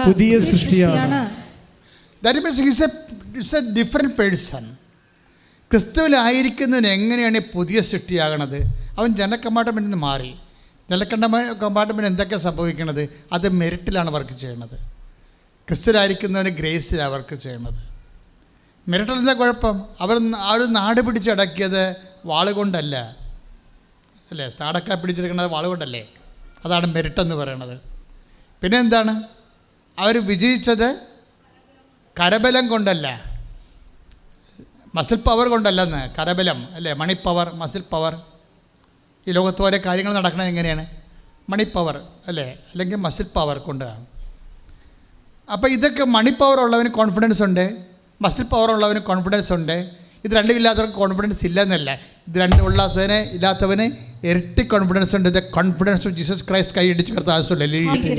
എന്തുകൊണ്ടാണ് ഇപ്പോൾ 2 Corinthians 5:17 പറഞ്ഞില്ലേ, ക്രിസ്തുവിലായിരിക്കുന്നവൻ ഒരു പുതിയ സൃഷ്ടി ആയിരിക്കുന്നു. ആ പുതിയ സൃഷ്ടി ആകണ എങ്ങനെയാണ്? അതെന്തുകൊണ്ടാണ്? പവർ റലം മാറിയിട്ട് പേഴ്സണിലേക്ക് വരും. ഇപ്പോൾ പേഴ്സൺ, വ്യക്തി. ഉടമ്പടിയുടെ ഏറ്റവും വലിയ വാഗ്ദാനം എന്താണ്? I will come with you wherever you go. നീ എവിടെ പോയാലും നിൻ്റെ കൂടെ ഞാനുണ്ടാകും. 33:14 പുറപ്പാടിൻ്റെ പുസ്തകം. ശ്രുതികട ഹല്ലേലൂയ. ഹല്ലേലൂയ ഹല്ലേലൂയ ഹല്ലേലൂയ യേശുവേ യേശുവേ സ്തുതി. ഹല്ലേലൂയ ഹല്ലേലൂയ ഹല്ലേലൂയ യേശുവേ ആരാധന. പുറപ്പാട് 33:14. ഞാൻ തന്നെ നിന്നോട് കൂടെ വരികയും, ഒന്ന് പറഞ്ഞേ, ഞാൻ തന്നെ നിന്നോട് കൂടെ വരികയും നിനക്ക് ആശ്വാസം നൽകുകയും ചെയ്യും. Praise the Lord. അപ്പോൾ ഇപ്പം നമ്മൾ 11:29 കണ്ട വചനമില്ലേ, അധ്വാനിക്കുന്നവനെ, ഭാരം വഹിക്കുന്നവനെ നിങ്ങൾ എൻ്റെ അടുത്ത് വരിക, ഞാൻ നിങ്ങളെ ആശ്വസിപ്പിക്കാമെന്ന് പറയണത് ഒരാശ്വാസം ഒരു സർവീസായിട്ട് കൊടുക്കുകയല്ല. ഇത് comfort we feel from Jesus Christ, the result of his presence. അവൻ നമ്മുടെ കൂടെ വരുന്നത് കൊണ്ടാണെന്നാണ് ഇപ്പോഴേ ബൈബിൾ വ്യാഖ്യാനിക്കുന്നത്. എന്താ കാര്യം? ഞാൻ തന്നെ, പുറപ്പാട് 33:14, ഞാൻ തന്നെ നിങ്ങളുടെ കൂടെ വരികയും. എങ്ങനെയാണ് വരണത്? ഉടമ്പടി പ്രകാരമാണ്. ഉടമ്പടിയുടെ പാക്കേജിലുള്ള വാഗ്ദാനങ്ങളാണ്. ഞാൻ തന്നെ നിങ്ങളുടെ കൂടെ വരികയും, പറഞ്ഞേ, ഞാൻ തന്നെ നിങ്ങളോട് കൂടെ വരികയും നിങ്ങൾക്ക് ആശ്വാസം നൽകുകയും ചെയ്യും. എവിടെയൊക്കെ വരും? കോടതി വരും, തോക്കാൻ പോണ കേസിൻ്റെ സമയത്ത് വരും. നിന്നെ പ്രതിയാക്കി കേസ് കൊടുത്തിട്ടില്ലേ, അവിടെ വരും. വാഗ്ദാനത്തിലുള്ളതാണ്. പരീക്ഷ ഹോളിൽ ആരും വരാൻ പറ്റത്തില്ല. എൻ്റെ അമ്മമാരൊക്കെ മക്കൾ പരീക്ഷ എഴുതാൻ പോകുമ്പോൾ വരാൻ്റെ പോയിരുന്ന് കൊന്തയെല്ലാം കണ്ടിട്ടില്ലേ? അവർക്ക് അകത്ത് കയറാൻ പറ്റത്തില്ല. പക്ഷേ ആൾ അകത്ത് കയറും. എത്ര മക്കളാണ് ഇവിടെ കരഞ്ഞുകൊണ്ട് ഇവിടെ സാക്ഷ്യം പറഞ്ഞിരിക്കണത്, കർത്താവ് അമ്മ വന്ന് എനിക്കെല്ലാം പറഞ്ഞു തന്നെന്ന്. നമുക്ക് അതൊക്കെ ഓർക്കും, ഇതൊക്കെ ഒരു ഹാലൂസിനേഷനാണ്, ഇല്യൂഷനാണ് എന്നൊക്കെ ഓർക്കും. കാര്യം വല്ലാത്ത പറച്ചിലാണ് ഇവർ പറഞ്ഞു കൂട്ടണതേ. ഞാനിങ്ങനെ ഇപ്പോൾ കഴിഞ്ഞ ദിവസം ഒരു ബിടെക് ആയിട്ടുള്ള ഒരു വിദ്യാർത്ഥിയുടെ സാക്ഷ്യം കേട്ടപ്പോൾ അയാളുടെ പ്രശ്നം വെച്ച് കഴിഞ്ഞാൽ, അയാൾ പറയണത്, എനിക്ക് എപ്പോഴും ഞാൻ ചില 5-6 വിഷയത്തിൽ ഞാൻ തോക്കും എപ്പോഴായാലും. അതെന്ത് തോക്കണം വെച്ച് കഴിഞ്ഞാൽ, എനിക്ക് എൻ്റെ ഹാൻഡ് റൈറ്റിങ് അത്ര ശരിയല്ല. ഒന്ന്. രണ്ടാമത്തത്, എനിക്കിങ്ങനെ ചിന്തിക്കേണ്ടി വരും. ഓരോ ചോദ്യം കേൾക്കുമ്പോഴും ഞാനിങ്ങനെ ചിന്തിക്കും. അങ്ങനെ ചിന്തിച്ച് എഴുതി ഒരു പാവപ്പെട്ടവൻ പകുതി ആകുമ്പോൾ തന്നെ പരീക്ഷയ്ക്ക് മണിയടിക്കും, തീർന്ന്. അപ്പോഴേ 20 മാർക്ക് അല്ലെങ്കിൽ 50 മാർക്കിൻ്റെ ചോദ്യം എഴുതാൻ പറ്റത്തില്ല. അതാണ് അദ്ദേഹത്തിൻ്റെ പ്രശ്നം. അദ്ദേഹത്തിന് സമയം, അതായത് ചിന്തിച്ച് എഴുതണ കാരണം അദ്ദേഹത്തിന് സമയം കിട്ടുന്നില്ല. അതുകൊണ്ട് അദ്ദേഹം സപ്ലി അടിച്ച് മരിക്കുകയാണ്. പക്ഷേ അയാൾ ഉടമ്പടി എടുത്ത് കഴിയുമ്പോൾ ഇയാൾ പറയണ വർത്താനം ആ സാക്ഷ്യം കിടപ്പുണ്ട്. അതായത്, ഞാൻ ക്വസ്റ്റ്യൻ പേപ്പർ തുറന്നപ്പോൾ തന്നെ അമ്മ ഡിക്റ്റേഷൻ തുടങ്ങിയെന്ന്. നമുക്ക് കണ്ണ് നിറഞ്ഞു അത് കേൾക്കുമ്പോൾ. ഞാൻ ക്വസ്റ്റ്യൻ പേപ്പർ തുടങ്ങിയപ്പോൾ തന്നെ അമ്മ ഡിക്റ്റേഷൻ തുടങ്ങി. എന്താണ്? അമ്മ സാന്നിധ്യമായിട്ട് ഇതിൻ്റെ ഉത്തരം പറഞ്ഞു തരാൻ തുടങ്ങി. എന്നിട്ട് ഇവരിങ്ങനെ എഴുതി, അതായത് എല്ലാ കൊല്ലം എഴുതുന്നതിനേക്കാളും 10 മിനിറ്റ് നേരത്തെ എല്ലാ ക്വസ്റ്റ്യനും ആൻസർ ചെയ്ത് വെച്ചിരിക്കണം, പേപ്പർ കൊടുത്തിരിക്കണം. ഇതിന് ടൈം ഷോർട്ടണിങ് എന്ന് പറയും, സമയച്ചുരുക്കാം. ഉടമ്പടിയുടെ ഒരു വാഗ്ദാനമാണ് സമയച്ചുരുക്കാം. ഇത്രയും നാൾ പുള്ളിയുടെ ഒരു കഴിവ്, അത് ചിന്തിച്ച് ആലോചിച്ച് എഴുതണ കാരണം, എഴുതി ഒപ്പിക്കാൻ പറ്റാത്ത കാരണം കുറേ ക്വസ്റ്റ്യൻ വിട്ടു പോകുമായിരുന്നു. ഉടമ്പടി എടുത്തു കഴിഞ്ഞപ്പോൾ ഞാൻ തന്നെ നിൻ്റെ കൂടെ വരുമെന്ന് പറഞ്ഞല്ലോ, അത് ഉടമ്പടിയിലുള്ളതല്ലേ. അങ്ങനെ വേറെ ഒരു പ്രാർത്ഥനയ്ക്കും ഇല്ലല്ലോ. അതിന് വേറെ ഒരു പ്രാർത്ഥനയ്ക്കും അങ്ങനെ അഷുറൻസ് ഇല്ല. I will come with you എന്ന് പറഞ്ഞ അഷുറൻസ് ഇല്ല. ദിവ്യകുർബാന നമ്മൾ സ്വീകരിക്കുമ്പോൾ നമുക്ക് ദിവ്യകുർബാനയുടെ ഒരു സാന്നിധ്യമുണ്ട്, പക്ഷേ അത് അലൗകികമായ സാന്നിധ്യമാണ്. ഇതുപോലെ പ്രാക്ടിക്കൽ ഫീൽഡിൽ ഒരു പ്രകടനപരത വ്യക്തമല്ല. അത് കാര്യം അതിനു വേണ്ടിയുള്ളതല്ല. ദിവ്യകുർബാന നിത്യതയ്ക്ക് വേണ്ടി ദൈവം സ്ഥാപിച്ചതാണ്. അല്ല നമ്മുടെ അനുദിന ജീവിതത്തിൻ്റെ ആവശ്യങ്ങൾക്ക് അതിന് പ്രൈമറി ഫോക്കസിങ് ഉള്ളതല്ല. എപ്പോഴും നമ്മൾ ശ്രദ്ധിക്കണം. അത് കർത്താവ് വളരെ കൃത്യവും വ്യക്തവുമായി പറഞ്ഞിട്ടുള്ളതാണ്, നിത്യതയ്ക്ക് വേണ്ടിയുള്ളതാണ്. യേശുക്രിസ്തുവിൻ്റെ ഉയർപ്പ് പങ്കാളിത്തം നിനക്ക് ലഭിക്കണമെന്നുണ്ടെങ്കിൽ അവൻ്റെ വിശുദ്ധ ശരീരം നീ ഭക്ഷിച്ചുകൊണ്ട് നിൻ്റെ ആത്മാവ് അമർത്യത പ്രാപിക്കണം. അവൻ്റെ ഉത്ഥാനത്തിൻ്റെ പങ്കാളിത്തം നമുക്ക് ലഭിക്കണത് അതുവഴിയാണ്. അപ്പം അതുകൊണ്ട് തന്നെ ദിവ്യകുർബാന പങ്കെടുക്കുമ്പോൾ, ഇപ്പം നിനക്ക് കുർബാന സ്വീകരിക്കാൻ പറ്റാത്തൊരു അവസ്ഥയിലാണെങ്കിൽ പോലും ദിവ്യകുർബാനയെ പങ്കെടുക്കുമ്പോൾ ഞാൻ നിത്യതയ്ക്ക് വേണ്ടിയുള്ള കൂദാശയിൽ എൻ്റെ വിശ്വാസം പ്രഖ്യാപിക്കണം എന്നുള്ള ബോധത്തോടു കൂടിയാണ് നീ പങ്കെടുക്കണമെങ്കിൽ കർത്താവ് അതിൻ്റെ തനത് കൃപ നിനക്ക് തന്നിരിക്കാം. പക്ഷേ എപ്പോഴും നമ്മൾ ശ്രദ്ധിക്കുന്നത് ദിവ്യകുർബാന എന്ന് പറയുമ്പോൾ അത് മനുഷ്യന്മാർ ചില സമയത്ത് അത് നിത്യതയെ അങ്ങ് മറന്നു കളഞ്ഞിട്ട് അനുദിന ജീവിതത്തിൻ്റെ എല്ലാ വിഷയങ്ങളും കൊണ്ടുവന്ന് കുർബാനയെ ഡംപ് ചെയ്യും. അപ്പോൾ കുർബാനയുടെ ഉദ്ദേശം മാറിപ്പോകും, അല്ലേ? കുർബാനയുടെ ദൈവിക ലക്ഷ്യം അട്ടിമറിക്കപ്പെടും. അത് പിശാചികളാണെന്ന് നമുക്കറിയത്തില്ല. ദൈവിക ലക്ഷ്യമുണ്ടല്ലോ, ഓരോ കാര്യങ്ങൾക്കും ഓരോ ലക്ഷ്യമില്ലേ. പഴത്താറയിൽ കുർബാന അർപ്പിക്കുന്ന ബലിപീഠമാണിത്. ഈ ബലിപീഠത്തെ കൊണ്ടുവന്ന് ഞാൻ ചോറ് തിന്നാനുള്ള അവസ്ഥ എന്തായിരിക്കും? It is very simple. ഇത് ബലിപീഠമാണിത്, അല്ലേ? ഇത് കർത്താവിൻ്റെ കുർബാന അർപ്പിക്കാൻ മാത്രമേ ബലിപീഠം ഉപയോഗിക്കത്തുള്ളൂ. അതായത് അങ്ങനെ വരുമ്പോൾ ഈ ബലിപീഠത്തെ കൊണ്ടുവന്നിട്ട് ഞാൻ പുട്ടും കാപ്പിയും കഴിച്ചാലുള്ള അവസ്ഥ എന്തായിരിക്കും? ഏതാണ്ട് ഇതുപോലെയാണ് പരിശുദ്ധ കുർബാന അർപ്പിക്കുമ്പോൾ നമ്മുടെ ജീവിതത്തിൻ്റെ പ്രാഥമികമായ ആവശ്യങ്ങൾ, ശാരീരികമായ ആവശ്യങ്ങൾ മാത്രം പറയുമ്പോൾ ഉണ്ടാകുന്ന ഒരു വ്യത്യാസം. കാര്യം അതിനുവേണ്ടി അല്ലല്ലോ സ്ഥാപിച്ചത്. അതൊക്കെ ഈശോ പറഞ്ഞത് അതൊക്കെ ചേർത്ത് നൽകുമെന്നല്ലേ പറഞ്ഞത്? അതൊക്കെ ചേർത്ത് നൽകും. പിന്നെന്ത് ചെയ്യണം? നീ ആദ്യം ദൈവരാജ്യത്തെയും അതിൻ്റെ നീതിയെയും കുറിച്ച് അന്വേഷിക്കണം. അപ്പോൾ ദൈവരാജ്യത്തിൻ്റെ നീതി, ആ ദൈവരാജ്യം നിലവിൽ വരാൻ വേണ്ടിയുള്ള നീതിപ്രവർത്തനങ്ങൾ, അതിൻ്റെ അകത്ത് കാരുണ്യപ്രവൃത്തികളെല്ലാം ഉണ്ട്. അതിൻ്റെ അകത്ത് അവകാശ പോരാട്ടങ്ങൾ വരെയുണ്ട്. ഇപ്പോൾ ഇന്ന് വിഴിഞ്ഞത്തിൻ്റെ 100-ാം ദിവസമാണ്. ഇപ്പോൾ ഞങ്ങൾക്ക് ഈ കാലത്ത് വളരെ ജാഗ്രതയുള്ളവരാണ്. ഒരു ജനവിഭാഗം മുഴുവനും കടലോരത്ത് അമ്മയും കുഞ്ഞും ഭർത്താവും ഭാര്യയും അയങ്ങളമാരും എല്ലാം കൂടി ഒറ്റ മുറിയിൽ താമസിച്ചിട്ട് 4 വർഷമായി. അപ്പം അങ്ങനെയുള്ള ഒരു സമയം അവർക്ക് സ്വന്തമായിട്ട് വീട് സ്ഥലവും ഉണ്ടായിരുന്നവരാണ്. അശാസ്ത്രീയമായ വികസനത്തിൻ്റെ പേരിൽ കടൽ കയറി അതെല്ലാം നശിപ്പിച്ചിട്ട് അവരെ റീസ്റ്റേറ്റ് ചെയ്യാൻ ഗവൺമെൻറ് പറ്റണില്ല എന്നുണ്ടെങ്കിൽ നമ്മൾ റീസ്റ്റേറ്റ് ചെയ്യാൻ പറ്റിയ സംവിധാനങ്ങളെക്കുറിച്ച് ഗവൺമെൻറ് സമ്മർദ്ദം ചെലുത്താൻ ആവശ്യമായ അവകാശ പോരാട്ടങ്ങൾ, അനീതിക്ക് വേണ്ടി നീതിക്ക് വേണ്ടി വിശക്കാൻ പറഞ്ഞ, നീതിക്ക് വേണ്ടി കരയാൻ പറഞ്ഞ കർത്താവിൻ്റെ വചനത്തിന് കൊടുക്കുന്ന മാംസധാരണങ്ങളാണ് അവകാശ പോരാട്ട സമരങ്ങൾ. കൈയിടിച്ച് കർത്താവ്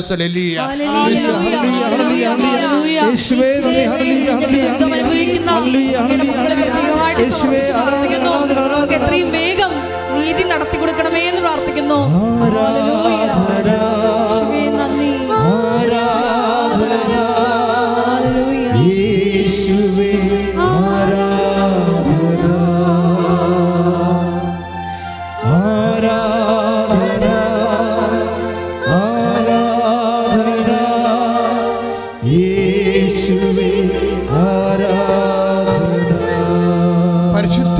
ദിവ്യകാരുണ്യത്തിന് ആരാധനയും സ്തുതിയും പുകഴ്ചയും ഉണ്ടായിരിക്കട്ടെ. പരിശുദ്ധ പരമ ദിവ്യകാരുണ്യത്തിന് ആരാധനയും സ്തുതിയും പുകഴ്ചയും ഉണ്ടായിരിക്കട്ടെ. അപ്പോൾ അന്വേഷിക്കാൻ കഴിയുന്ന ഇപ്പോൾ തന്നെ അവിടുത്തെ അന്വേഷിക്കുവിൻ. Take the word of God. അതായത് ഇപ്പം എൻ്റെ മനസ്സിൽ ഈശോ തന്നൊരു വചനമാണിത്. അതായത് കർത്താവ് അടുത്തെത്തിയിരിക്കുന്ന, അവിടുത്തെ അന്വേഷിക്കാൻ കഴിയുന്ന ഇപ്പോൾ തന്നെ അവിടുത്തെ അന്വേഷിക്കുവിൻ. ഉടമ്പടി എന്ന് പറയണത് അതിൻ്റെ അൾട്ടിമേറ്റ് റിസൾട്ട് പ്രസൻസ് ഓഫ് ഗോഡാണ്, ദൈവത്തിൻ്റെ സാന്നിധ്യമാണ്.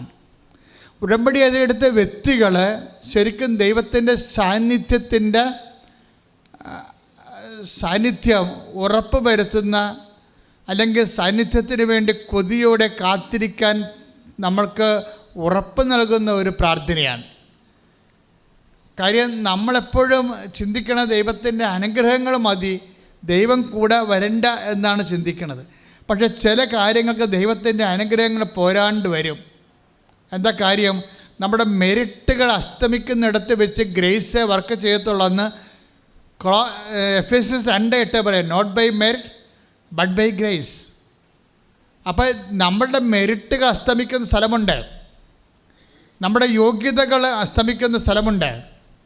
ആ യോഗ്യതകൾ അസ്തമിക്കുന്ന സ്ഥലത്ത് പിന്നെന്താ വർക്ക് ചെയ്യാൻ സാധ്യതയുള്ളത്? ഗ്രേസാണ് വർക്ക് ചെയ്യണത്, കൃപയാണ് വർക്ക് ചെയ്യണത്.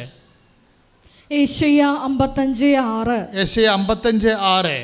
കർത്താവിനെ കണ്ടെത്താൻ കഴിയുന്ന, പറഞ്ഞ കർത്താവിനെ കണ്ടെത്താൻ കഴിയുന്ന, കർത്താവിനെ കണ്ടെത്താൻ കഴിയുന്ന ഇപ്പോൾ തന്നെ അവിടുത്തെ അന്വേഷിക്കുവിൻ. അവിടുന്ന് അരികെയുള്ളപ്പോൾ അവിടുത്തെ വിളിക്കുവിൻ. Praise the Lord. അതായത് ഉടമ്പടിയിലുള്ള ഏറ്റവും വലിയ പാക്കേജ് പ്രോമിസ് പ്രസൻസ് ഓഫ് ഗോഡാണ്. അതാണ് കർത്താവിനെ കണ്ടെത്താൻ കഴിയുന്ന ഇപ്പോൾ എന്ന് പറയുന്നത്. ഉടമ്പടി എടുത്ത എല്ലാ വ്യക്തികൾക്കും ഈ അവകാശമുണ്ട്. അപ്പം നിങ്ങളുടെ IELTS അല്ലെങ്കിൽ വസ്തുവിൽപ്പന അല്ലെങ്കിൽ വീട് വെപ്പ് എന്നുള്ള ഒരു കൊച്ചു മിനിമം പ്രോഗ്രാമിൽ നിന്ന് മനസ്സിനെ സ്വതന്ത്രമാക്കണം. അതൊക്കെ ഓട്ടോമാറ്റിക്കായിട്ട് നടക്കും, അതിൻ്റെ അപ്പുറത്തും നടക്കും. പക്ഷെ നിങ്ങൾ എന്താണ് മനസ്സിൽ വെക്കേണ്ടത്? ഉടമ്പടി പുതുക്കി കൊണ്ടിരിക്കുന്നവർ പ്രത്യേകം ശ്രദ്ധിക്കണം. അവരെ ചെയ്യേണ്ടത് പ്രസൻസ് ഓഫ് ഗോഡിനാണ് കൂടുതൽ പ്രാധാന്യം കൊടുക്കേണ്ടത്.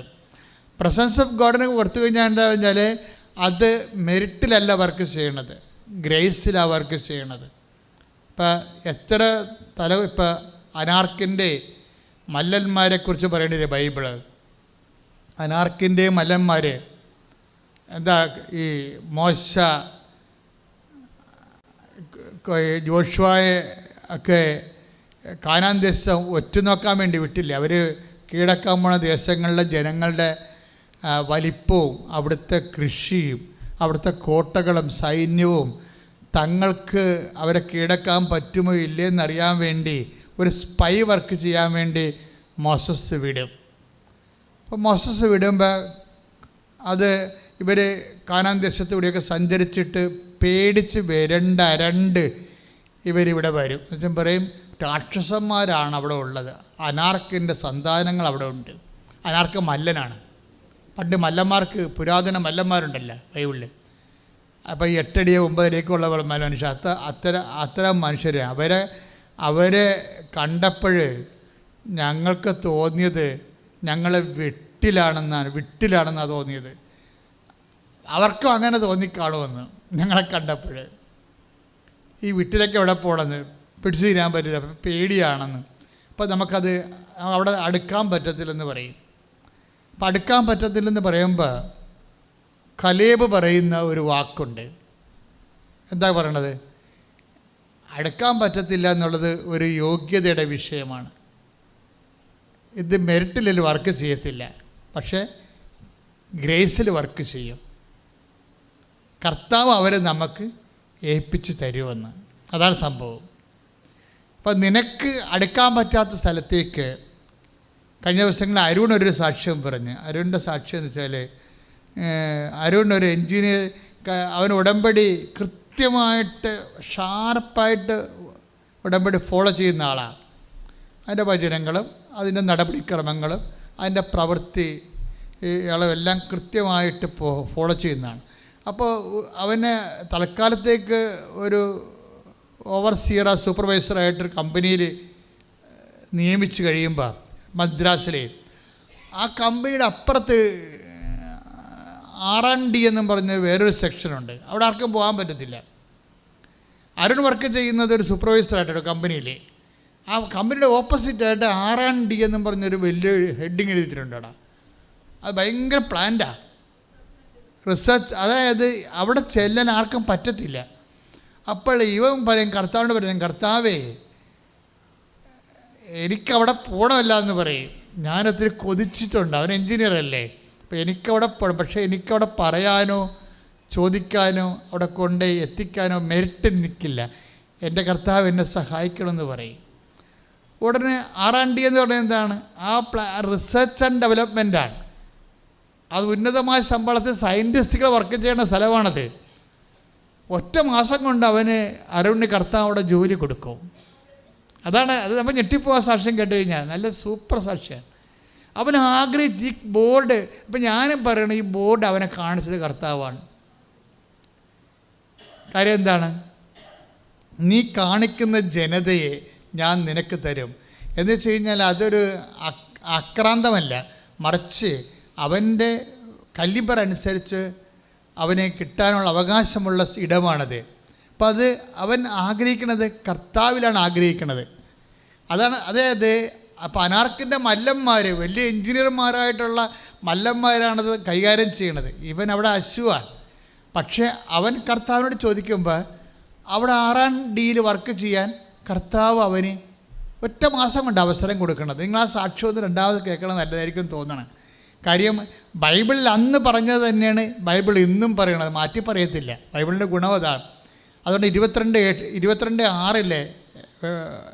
22:6 നടപടി വെളിപാടിൻ്റെ പുസ്തകം. ശ്രദ്ധിക്കട്ടെ. ഹല്ലേലൂയ.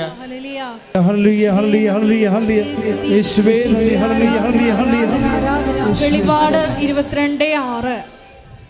അവൻ എന്നോട് പറഞ്ഞു, ഈ വചനങ്ങൾ വിശ്വാസയോഗ്യവും സത്യവുമാണ്. വെളിപാട് 22:6 അവൻ എന്നോട് പറഞ്ഞു. ഏറ്റു പറഞ്ഞേ, അവൻ എന്നോട് പറഞ്ഞു, ഈ വചനങ്ങള് വിശ്വാസയോഗ്യവും സത്യവുമാണ്.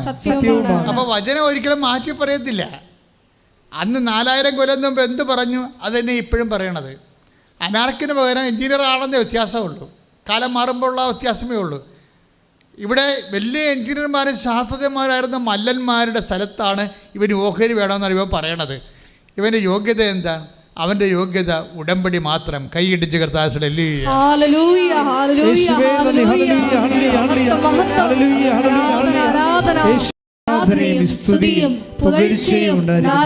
അരുണിൻ്റെ ഈ സാക്ഷ്യങ്ങളെല്ലാം നമ്മളെ കൊണ്ട് എത്തിക്കുന്നത് പ്രസൻസ് ഓഫ് ഗോഡിലാണ്.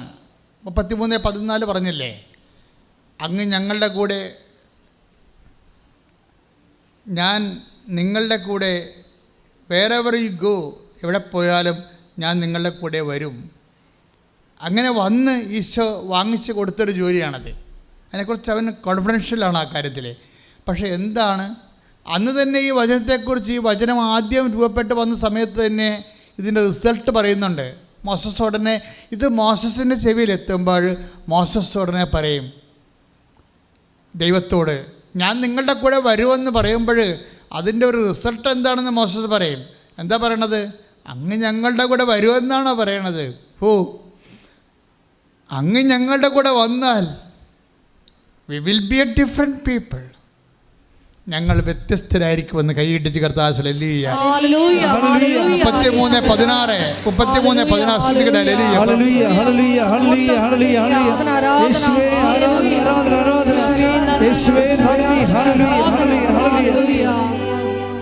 പുറപ്പാട് 33:16. അങ്ങ് ഞങ്ങളോടൊത്ത് യാത്ര ചെയ്യുമെങ്കിൽ, പറഞ്ഞ അങ്ങ് ഞങ്ങളോടൊത്ത് യാത്ര ചെയ്യുമെങ്കിൽ ഞാനും അങ്ങയുടെ ജനവും ഭൂമുഖത്തുള്ള എല്ലാ ജനതകളിൽ നിന്ന് വ്യത്യസ്തരായിരിക്കും.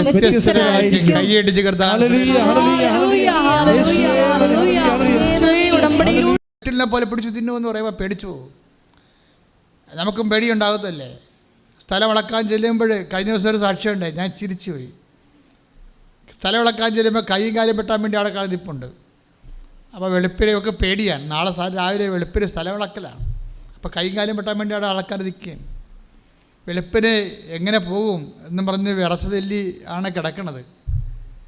വെളുപ്പിനായപ്പോൾ ഒരു സ്വപ്നം, മാതാവ് അളവ് ചങ്ങലയും പിടിച്ച് നിൽക്കണം. മാതാവേ, അപ്പോൾ ഇവിടെ എഴുന്നേറ്റപ്പം തന്നെ ചാടി ഫ്രഷായി നേരെ പോയി. എന്താണ്?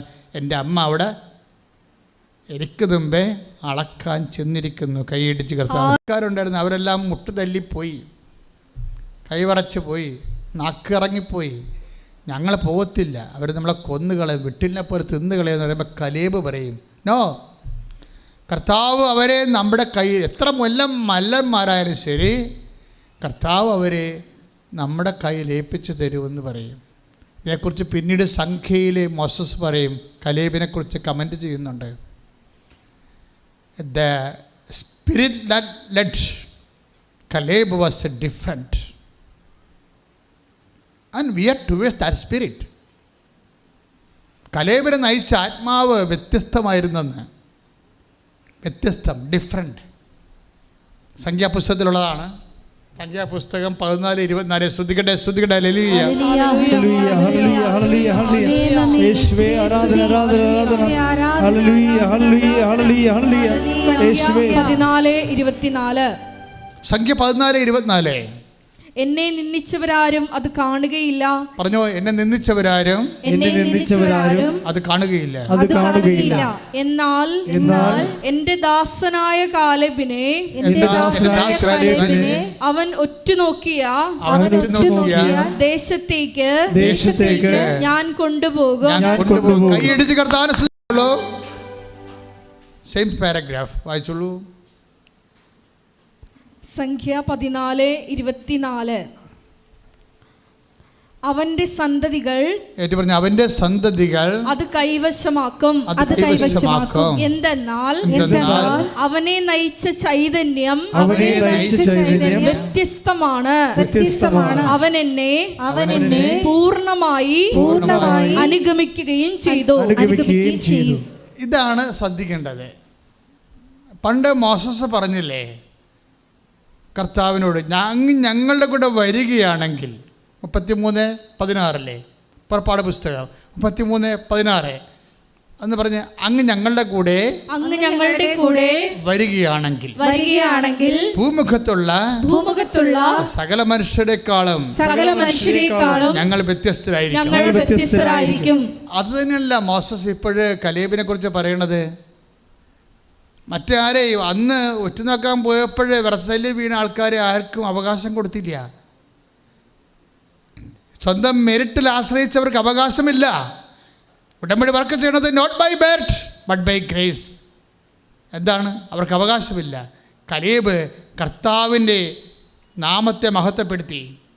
ദൈവം ഏൽപ്പിച്ചു തരാൻ പോകുന്ന ജനതയെ കണ്ടപ്പോഴേ വിറച്ച് അവരെ കീഴടക്കാൻ ഞങ്ങൾക്ക് പറ്റത്തില്ലല്ലോ എന്ന് പറഞ്ഞുകൊണ്ട് ദൈവത്തിൻ്റെ വാഗ്ദാനങ്ങൾ അവിശ്വസിച്ചവർക്ക് അവകാശമില്ല. ദൈവത്തിൻ്റെ വാഗ്ദാനങ്ങൾ വിശ്വസിച്ച Caleb, the spirit that led Caleb was a different.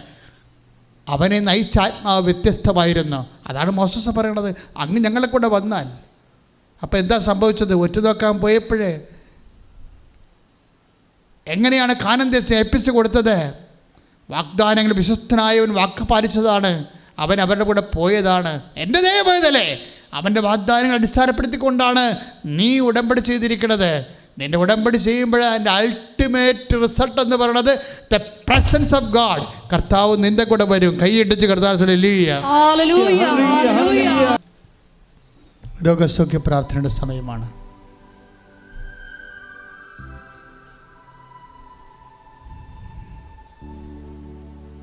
ഒരു നിമിഷം മൗനമായി. ഓൺലൈനിലുള്ളവരും ഇവിടെ തീർത്ഥാടനത്തിലായിരിക്കുന്നവർ,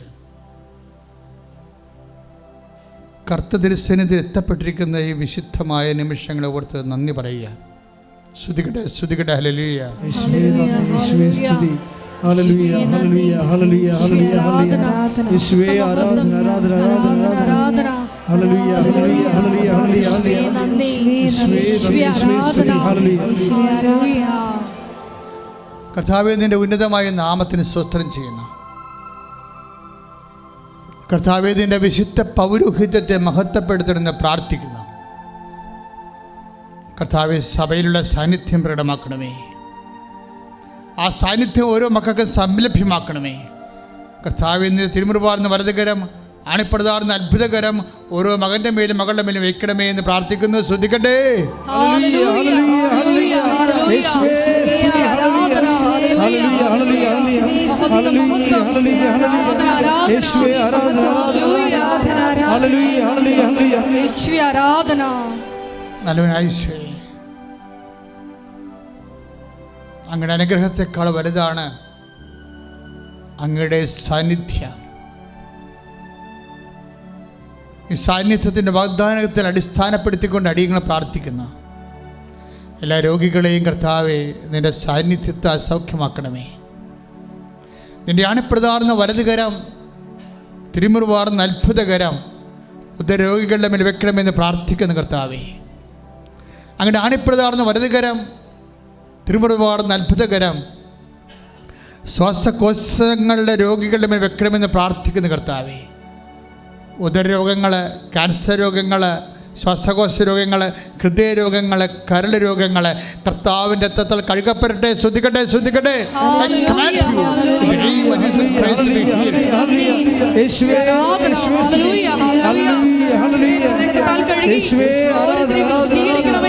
സൗഖ്യത്തിലേക്ക് ആനയിക്കണമേ.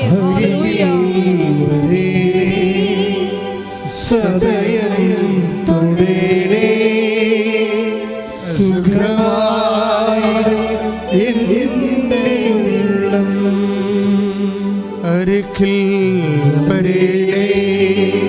സദയം തൊടേണേ സുഖമായി എൻ്റെ ഉള്ളം. കർത്താവേ, നിന്റെ തിരുമുറിവാർന്ന വലതുകരം, ആണിപ്രതാർന്ന അത്ഭുതകരം നടുവേദനയുള്ളവരെ സ്പർശിക്കണമേ കർത്താവേ. നടുവിന് ബെൽറ്റ് കെട്ടിക്കൊണ്ട് നടക്കുന്നവരെ സ്പർശിക്കണേ കർത്താവേ. കുരിഞ്ഞോ നിവരാനോ കിടക്കാനോ തിരിയാനോ മറിയാനോ പറ്റാതെ അസ്ഥികളുടെ വേദനകളും ദ്രവിപ്പുള്ളവരെ സ്പർശിക്കണമേ. യേശു ക്രിസ്തുവിന് ഉന്നതമായ നാമത്തിൽ അസ്ഥിരോഗങ്ങളും അസ്ഥിക്കുഴകളും വിഷമമുള്ളവരും വേദനിക്കുന്നവരും നടുവേദനയുടെ രോഗികളും ഈ നിമിഷം യേശു നാമത്തിൽ സൗഖ്യമാകട്ടെ. ശ്രദ്ധിക്കട്ടെ.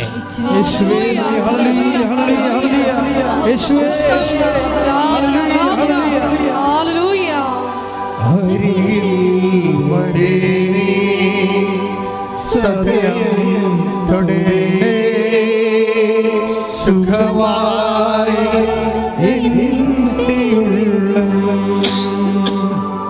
അരികിൽ വരേണേ. സദയം തൊടേണേ സുഖമായി എൻ്റെ ഉള്ളം.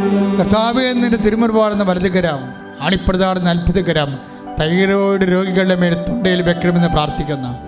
തൊണ്ടയിൽ തൈറോയ്ഡ് രോഗങ്ങളുള്ളവരെ, തൈറോയ്ഡ് ക്യാൻസർ ഉള്ളവരെ കർത്താവേ, അതുപോലെ തന്നെ കർത്താവേ ടോൺസൈറ്റ് രോഗികൾ, സ്പോണ്ടിലോസിസ് രോഗികൾ, പിൻകഴുത്തിന് വേദനയുള്ളവരെ, ഇടുപ്പലിന് വേദനയുള്ളവരെ എല്ലാ സന്ധിബന്ധങ്ങളും കർത്താവിൻ്റെ രക്തം നിറയട്ടെ. എല്ലാ മാംസപേശികളും കർത്താവിൻ്റെ രക്തം നിറയട്ടെ. കർത്താവേ, ബ്രസ്റ്റ് ക്യാൻസർ മൂലം കർത്താവേ വേദനപ്പെടുന്നവരെ അവരെ നീ സ്പർശിക്കണമെന്ന് പ്രാർത്ഥിക്കുന്നു. നിന്റെ വിശുദ്ധമായ രക്തം ബ്രസ്റ്റിൻ്റെ എല്ലാ കോശങ്ങളിലും പെശുകളിലും കർത്താവിൻ്റെ രക്തം നിറയട്ടെ. ഏറ്റവും വലിയ കീമോയായ കർത്താവിൻ്റെ വിശുദ്ധമായ രക്തത്തെ ക്യാൻസർ രോഗികൾ യേശുനാമത്തിൽ സ്നാനം ചെയ്യപ്പെടട്ടെ. യേശുവിൻ്റെ വിശുദ്ധ രക്തം ഉള്ളം കാലം മുതൽ ഉച്ചവരെ കർത്താവിൻ്റെ രക്തം നിറയട്ടെ. കർത്താവിൻ്റെ രക്തം നിറയട്ടെ. മാരക രോഗങ്ങൾ, തീരവേദികൾ യേശുവിൻ്റെ നാമത്തിൽ സൗഖ്യമാകട്ടെ. ശ്രദ്ധിക്കട്ടെ, ശ്രദ്ധിക്കട്ടെ.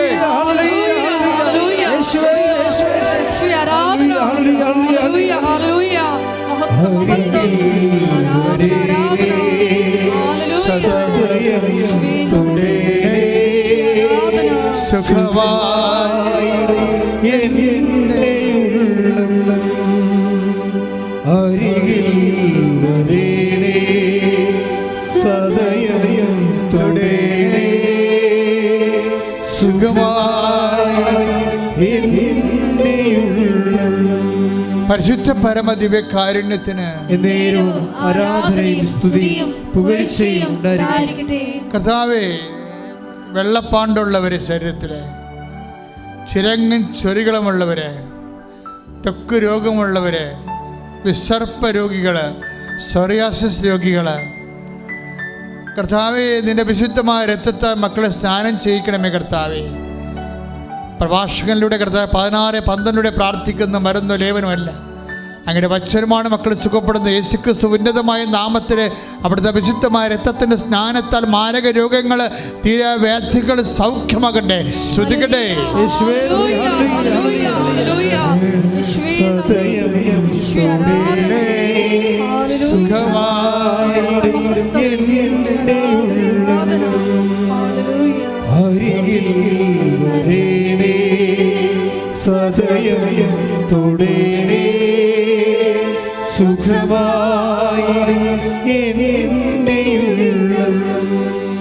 ഉദരാശയത്തിൽ വേദനയുള്ളവരെ പൊക്കിൻ്റെ താഴെ കൈവച്ചുകൊണ്ട് പ്രാർത്ഥിച്ചുകൊണ്ടിരിക്കേണ്ടതാണ്.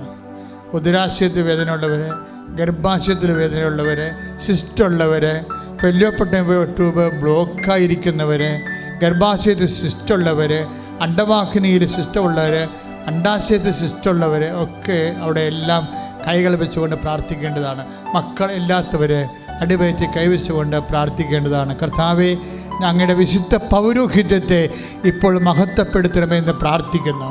കർത്താവെ, അങ്ങയുടെ അമ്മ പരിശുദ്ധ അമ്മ ദേവമാതാവ് പ്രത്യക്ഷപ്പെട്ട അൾത്താറയിൽ അങ്ങ് ജീവനോടെ ജ്വലിച്ച് ദിവ്യകാരുണ്യമായി ഉയർന്നു നിൽക്കുന്ന ആരാധ്യമായ നിമിഷങ്ങളിൽ ദൈവകൃപ മഴയായി ചൊരിയട്ടെ. ദൈവകൃപ മഴയായി ചൊരിയട്ടെ. ഓൺലൈനിൽ പ്രാർത്ഥിക്കുന്ന മക്കളുടെ മേലും ഇവിടെ തീർത്ഥാടനത്തിൽ പ്രാർത്ഥിക്കുന്ന മക്കളുടെ മേലും ഉള്ളംകാലം മുതൽ ഉച്ചവരെ കർത്താവിൻ്റെ കൃപ ചൊരിയട്ടെ. എല്ലാ ആമാശയ രോഗങ്ങളും, കുടൽ രോഗങ്ങൾ, അൾസർ രോഗങ്ങൾ, ആർഎസ്എസ് രോഗങ്ങൾ, പിസ്റ്റുല രോഗങ്ങൾ, PCOD രോഗങ്ങൾ യേശു ക്രിസ്തുവിന്റെ നാമത്തിൽ സൗഖ്യമാകട്ടെ. ശ്രുതികട്ടെ.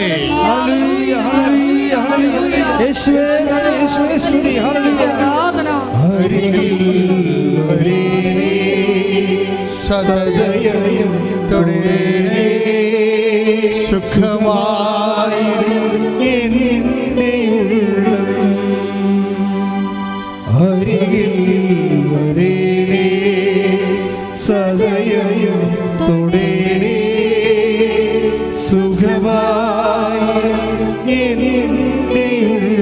പരിശുദ്ധ പരമദിവ്യകാരുണ്യത്തിന്